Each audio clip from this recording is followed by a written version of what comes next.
So everyone's actually heard of King Arthur, this semi-mythical king with his knights of his round table, a sort of great Christian knight who defended Britain from all kinds of invaders and incomers. But my interest is, was there a real King Arthur? Or was this whole edifice of myth and legends actually just pure make-believe, and there never really was an original Arthur who lived in Britain sometime during the 5th century AD?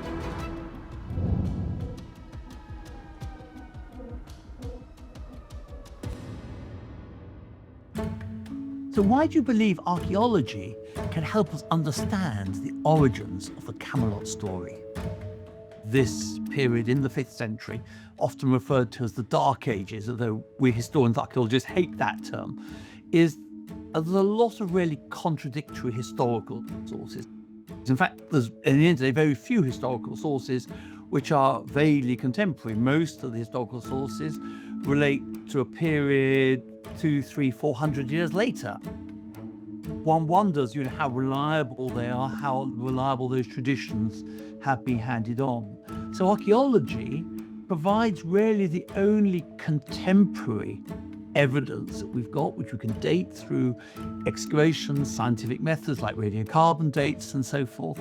And we can actually put a reality behind these fragments, these historical fragments, to try and reconstruct what's going on in the 5th century, and particular, this really interesting and controversial area around a traditional King Arthur and his court at Camelot. What does archaeology tell us about life in Britain after the Romans left? Obviously, Roman Britain is very well documented. We have towns, and we have villas, and we have roads, and we have camps and military fortresses, and we have lots of material culture, lots of ceramics and coins that we can date these sites. But when we get into the 5th century, this all becomes a lot more enigmatic. Partly because we can't really date it properly, because coinage is no longer appearing in the British Isles because it was largely used to pay the Roman army. But also it seems that the economy doesn't have the wherewithal to support all this. So people are moving over from stone buildings, masonry structures, to more timber buildings, and are leaving much less traces of a really elaborate, complex Roman society.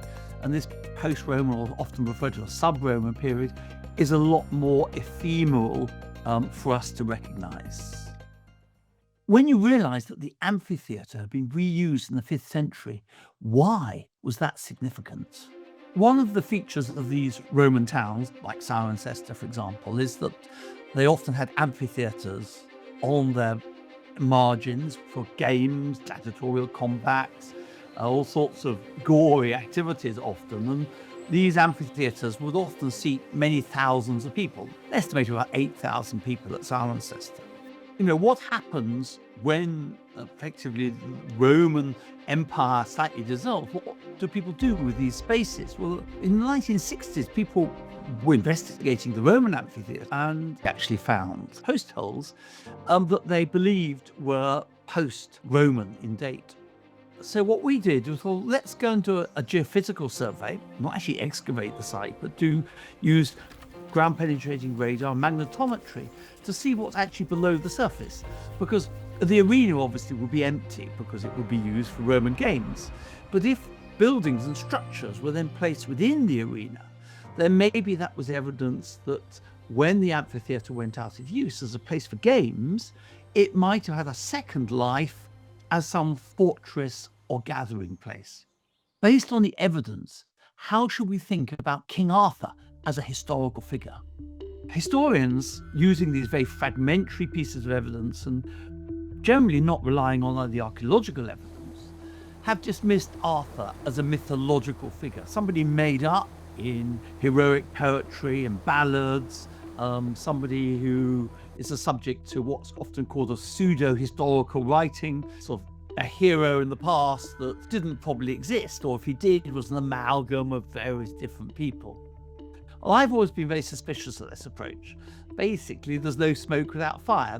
Where did the idea come from? What was the concept? out there, but there must be some kernel historical truth behind that. And so what sort of generated my interest, my research, is to try to reconstruct what a historical Arthur would have looked like when he was living, how he operated, his role in defending what was left of Roman Britain in the face of barbarian invasions from Scotland, from Ireland, and across the North Sea from Germany.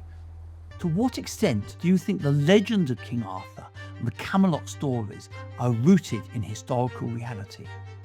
Well, I hope in the film that we've shown that there is a historical reality. Now, the problem with archaeology is that we can't actually dig up a stone that says, here was Arthur. We might do, but, unlikely.